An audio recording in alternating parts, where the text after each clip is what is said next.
നമസ്കാരം.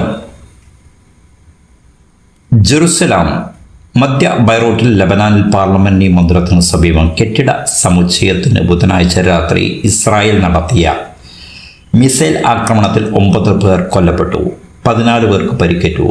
സംഘടനയുടെ ആരോഗ്യ സേവന വിഭാഗത്തിലാണ് ആക്രമണമുണ്ടായത്.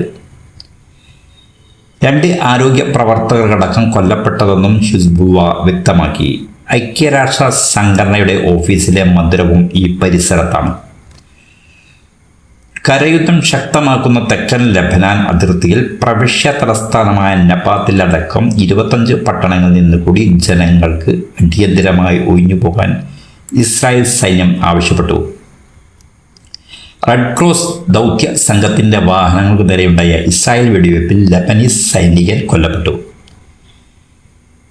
തബീഹ് പട്ടണത്തിൽ പരുക്കേറ്റവരുമായി പോയ റെഡ് ക്രോസ് സംഘമാണ് ആക്രമിക്കപ്പെട്ടത്.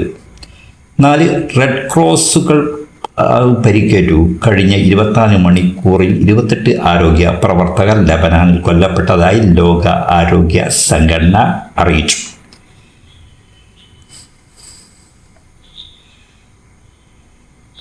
മെറോൻ റാസ് ഗ്രാമത്തിൽ ഇസ്രായേൽ സൈനികരെ ലക്ഷ്യമിട്ട് ബോംബ് സ്ഫോടനം നടത്തിയെന്നും വടക്കൻ ഇസ്രായേലിലെ സൈനിക കേന്ദ്രങ്ങൾക്കു നേരെ 20 മിസൈൽ ആക്രമണങ്ങൾ നടത്തിയെന്നും ഹിസ്ബുള്ള വക്താവ് പറഞ്ഞു.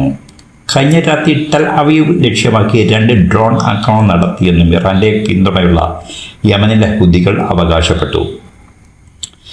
യുദ്ധ സാഹചര്യത്തിൽ വിവിധ യൂറോപ്യൻ രാജ്യങ്ങളും കാനഡ, UK, ഓസ്ട്രേലിയ, റഷ്യ തുടങ്ങിയ രാജ്യങ്ങളും ലബനാനിൽ നിന്നുള്ള പൗരന്മാരെ ഒഴിപ്പിക്കാൻ പ്രത്യേക വിമാനങ്ങൾ അയച്ചു തുടങ്ങി. ബൈറൂട്ടിലെ എംബസികളിൽ നിന്നും ജീവനക്കാരെ പരിമിതപ്പെടുത്തി. മധ്യ ഗസയിലെ ടൈറാൽ അഭയാർത്ഥി കൂടാരത്തിൽ നടത്തിയ ബോംബാക്രമണത്തിൽ വെസ്റ്റ് ബാങ്കിലെ മുതിർന്ന ഹമാസ് നേതാവ് അബ്ദുൽ അസീസ് സൽഹയെ വധിച്ചതായി ഇസ്രായേൽ സൈന്യം അറിയിച്ചു. 2001 മുതൽ തന്നെ ഇസ്രായേൽ ജയിലിലായിരുന്ന സൽഹയെ 2011 വിട്ടയച്ചത്. 3 മാസം മുൻപ് ഗസയിൽ നടത്തിയ ആക്രമണത്തിൽ ഹമാസ് മേധാവി യഹിയ അൽ സിൻവാറിൻ്റെ വിശ്വസ്തനായ റൗഹി മുസ്തഫ, കമാൻഡർമാരായ സഹീർ അൽ സറാജ്, സമി ഉദ്ദീഹ് എന്നിവരെയും വധിച്ചതായും ഇസ്രായേൽ വെളിപ്പെടുത്തി.